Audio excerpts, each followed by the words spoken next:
nós poderíamos morar neste vídeo? Geri enlouqueceu! Todos queríamos ser Galvão Bueno. Geri enlouqueceu!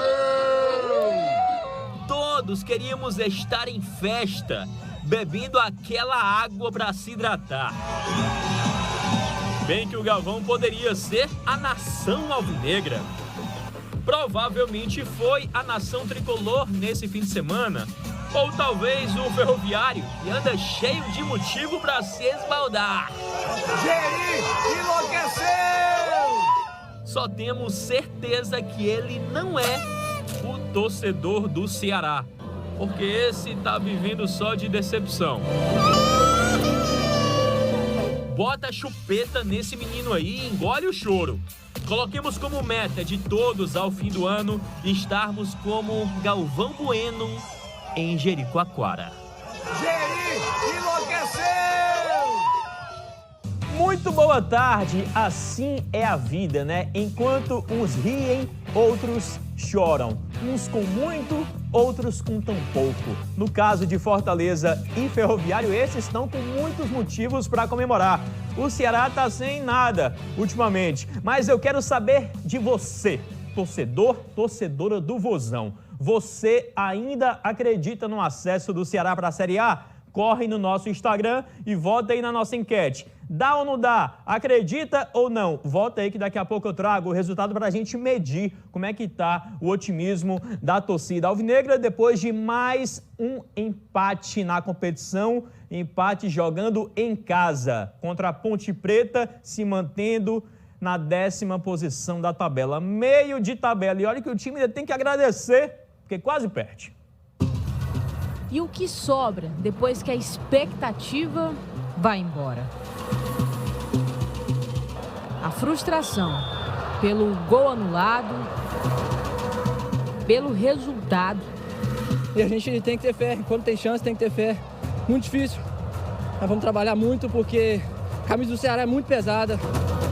Um sentimento que tomou conta dos 19 mil alvinegros que escolheram ir para o Castelão na esperança de ver o começo de uma arrancada, mas esbarraram nesse placar final.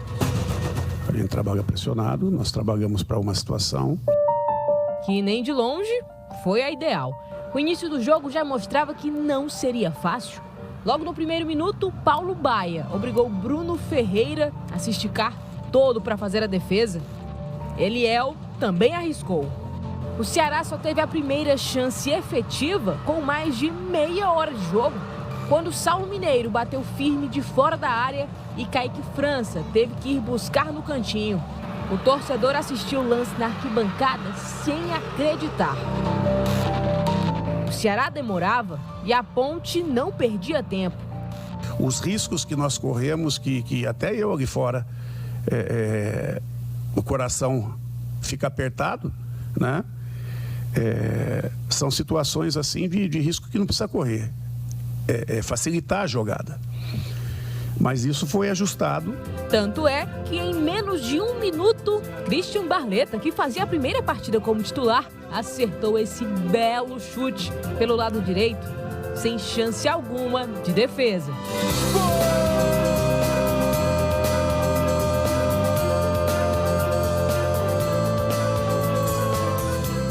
Toda a apreensão deu lugar à euforia, porque Saulo Mineiro também queria deixar o dele. Jean, a parada é pelo alto, dividida, olha a sobra! Gol! Queria.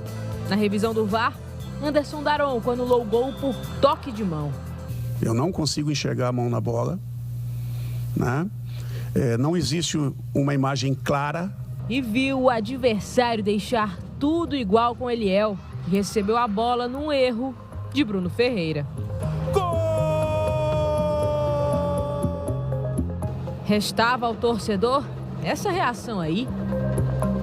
A Ponte ainda teve um expulso, mas nem assim o Ceará conseguiu. Saulo de novo. E Kleber ficaram só na vontade. Kleber pra fora!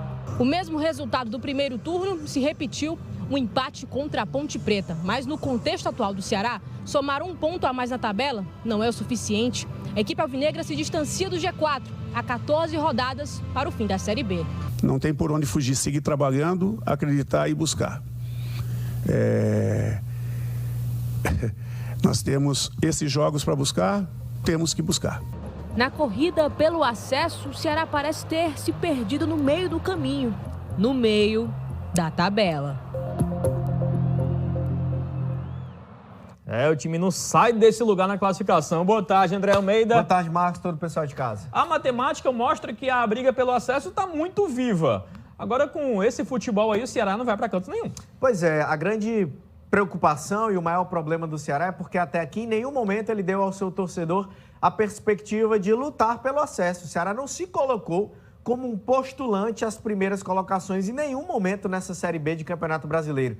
Um time extremamente irregular, que apresenta vários problemas, que tem algumas falhas que não são novas, que são erros já repetidos, mas que não são corrigidos e que vão deixando o time nessa situação. Sinceramente, o torcedor tem muito motivo para estar preocupado e até muitos já vendo com muita dificuldade essa luta pelo acesso. Ontem, mais uma vez, um jogo que esperavam o Ceará, que ia ter a capacidade de se impor, de conseguir agredir o adversário, mas como a Raíssa disse na reportagem, a primeira finalização, chance mais clara de perigo, veio depois de 30 minutos de jogo.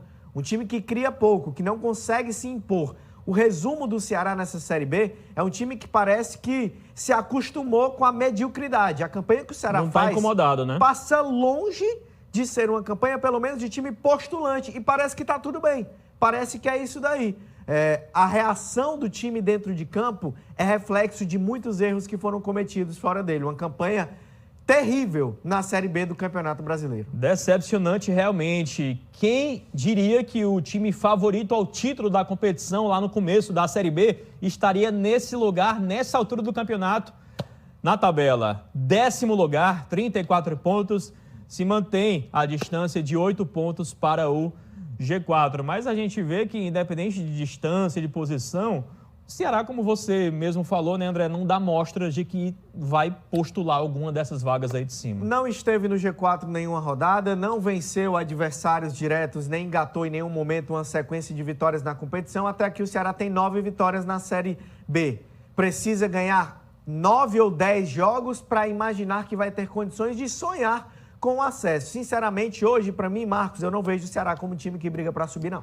Daqui a pouco tem mais André Almeida no nosso Globo Esporte. Domingo foi de muitos gols e de movimentação no G4 da Série A do Brasileiro. O Santos derrotou o Grêmio e tirou o tricolor gaúcho lá do grupo dos 4 primeiros. Já o Flamengo venceu de virada e subiu para 3º lugar.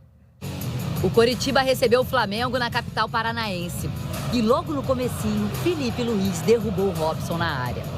Pênalti, Robson mesmo cobrou e fez.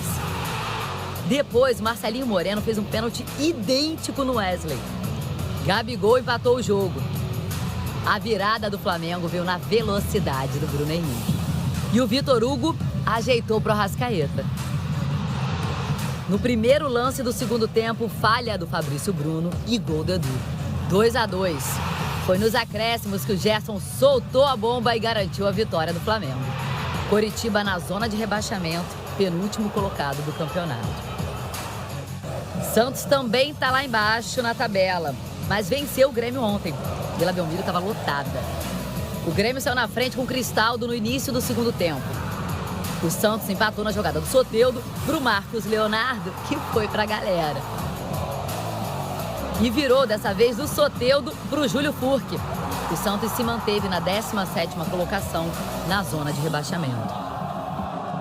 Calma que tem notícia boa sim para o futebol cearense no Globo Esporte de hoje, a começar pelo próximo bloco. Vamos falar do maior goleador na atualidade do futebol cearense, que é esse aí, C99, apenas 41 anos de muito talento. Já de volta falando das decisões na Série D envolvendo o Ferroviário e Atlético Cearense. Com o Ferroviário, eu não vou nem falar o que aconteceu, você já deve imaginar. Com a Águia da Precabura, não deu para o Atlético não, olha só. Estádio Marizão na Paraíba, Souza contra Atlético Cearense e logo de cara, toma! Golaço do Luiz Henrique para abrir o placar para os donos da casa. Nessa altura do campeonato, o placar agregado estava 3-1 para o Dinossauro. A Águia tinha que voar muito para virar o placar.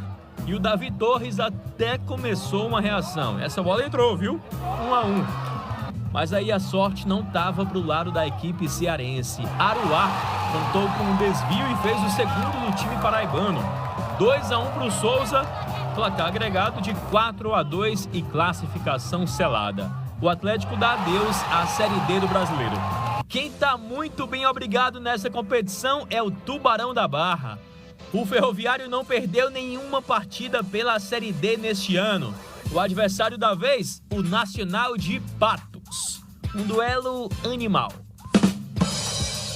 E quando esse jovem de 41 anos faz essa comemoração, já sabe, né? Assina 99. Ciel 99 recebeu imposição legal e só fez tirar do goleiro. 1-0. O VAR até entrou em ação, mas pela nossa câmera já deu para ver que estava tudo certo com a posição do 99. Poucos minutos depois, o Ítalo jogou um balde de água fria no Tubarão e empatou a partida, 1-1. Só que o Ciel estava destinado a decidir a partida. Olha ele aí pedindo a bola. Recebeu e fez esta pintura.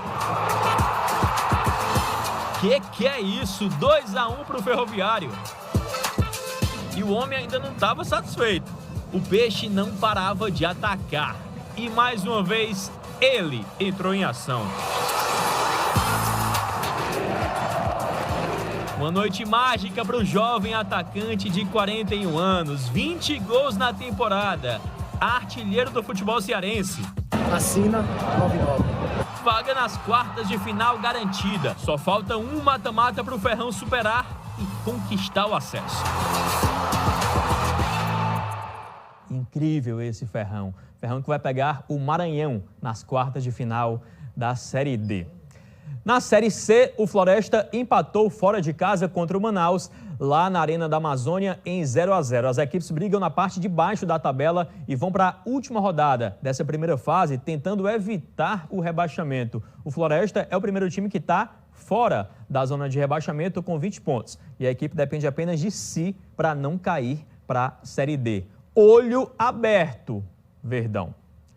Você também, porque eu volto já contando como foi a vitória do Lion. O Fortaleza superou o Inter com este ex-Inter, Thiago Galhardo. Começou o segundo turno da Série A do Brasileiro e começou bem demais para o time do Fortaleza. O tricolor foi até Porto Alegre enfrentar o Internacional dentro do Beira-Rio. Nunca tinha vencido a equipe colorada por lá. Dessa vez venceu. Com direito à lei do ex, Thiago Galhardo garantiu a vitória do Lion. Fazia tempo que você não viu uma imagem assim. Thiago Galhardo sendo abraçado depois de balançar a rede. Thiago Galhardo! É que o último gol dele havia sido em maio, quase 3 meses. Foi contra o Vasco pelo Campeonato Brasileiro. Ou seja, se tem algo que o Galhardo gosta, é de colocar a lei do ex em prática. Assim como o Vasco, ele também jogou no Internacional. E no Beira-Rio, Fortaleza começou bem melhor. Aos 9 minutos, Marinho foi derrubado na área. Pênalti marcado. Pênalti pro Fortaleza com menos de 9 minutos do primeiro tempo. Pênalti em cima do Marinho. Thiago Galhardo foi pra bola, bateu bem, abriu o placar, mas não comemorou. Gol!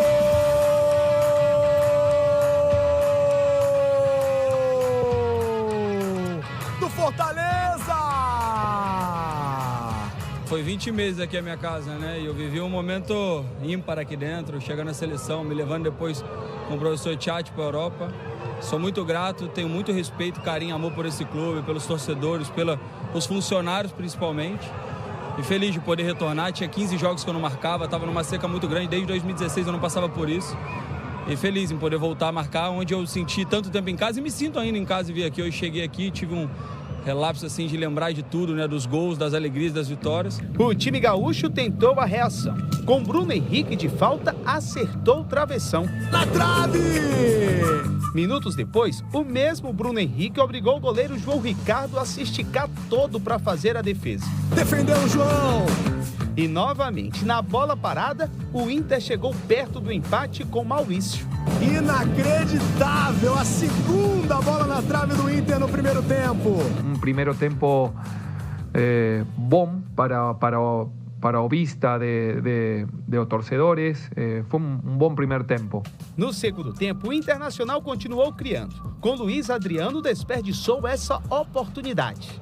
Foi um Fortaleza bem discreto. Menos o Marinho, que deu um tique nervoso após ser substituído. Chegando aí revoltado com essa substituição. Não há importância, ele estava, talvez, queria continuar jogando um par de minutos mais, mas ele entendeu rapidamente e nossa mentalidade tem que estar com o foco em ganhar os jogos. Esse é meu objetivo. Nos minutos finais, o Fortaleza levou alguns sustos. Nesse lance, os jogadores do Inter pediram pênalti. Durante 3 minutos, o árbitro esperou a análise do VAR e entendeu que não foi pênalti. Está mantendo, portanto, a sua marcação de campo. O Iurelino. E aos 51 minutos, João Ricardo saiu mal do gol e quase cedeu o empate. Para fora o lance do Internacional. Chance não aproveitada. Foram 2 tempos bem distintos. E o Colorado chegou ao 8º jogo sem vitória no Brasileirão. Já o Tricolor começou o segundo turno com o pé direito. Thiago Galhardo, brilhando no Brasileirão. Quebramos um tabu, mais um tabu importante, né? E aí a gente abriu 5 pontos do Inter. Então isso é muito importante, dá tranquilidade para a gente trabalhar, né? E pensar já na Sul-Americana. E parabéns para todo o grupo pela entrega, pela dedicação. E para variar, né? Mais um tabu quebrado com Juan Pablo Vojvoda no comando. Pela primeira vez na história, o Fortaleza venceu o Internacional em Porto Alegre. Conseguimos 3 pontos importantes para este Brasileirão, que é muito competitivo em cada partida. Não foi um jogo excepcional do Fortaleza, mas o Tricolor fez o suficiente para garantir essa importante vitória. E teve efetividade, né, Marcos? O fato de nunca ter vencido o Internacional fora de casa dá a dimensão de como é difícil conquistar um resultado positivo jogando lá no Beira-Rio. E o Fortaleza conseguiu isso.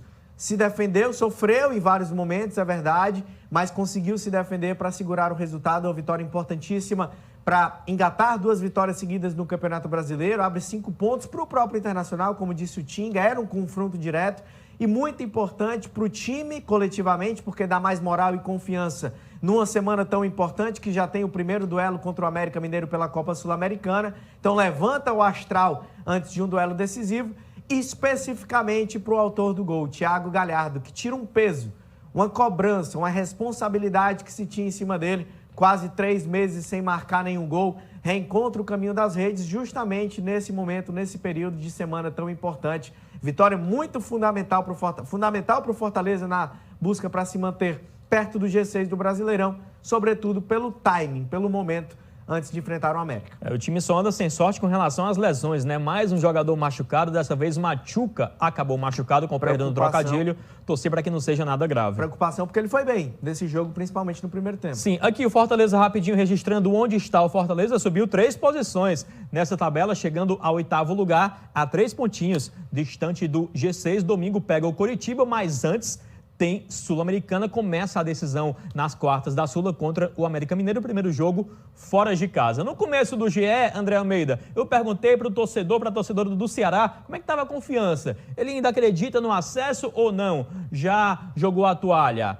Olha só, 79% das pessoas dizendo que não dá mais não pro Vozão. E os 21% estão agarrados ali na fé de que vai dar certo, acreditando sim nesse acesso. E como falamos, pela matemática é possível. O time tem que se arrumar para ontem, se ainda quiser lutar por esta conquista ao fim do ano.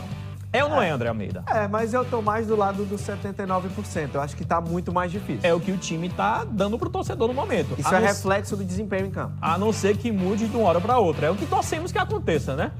Valeu, André. É difícil, mas enfim, tamo lá vendo. Valeu, tchau. Tchau.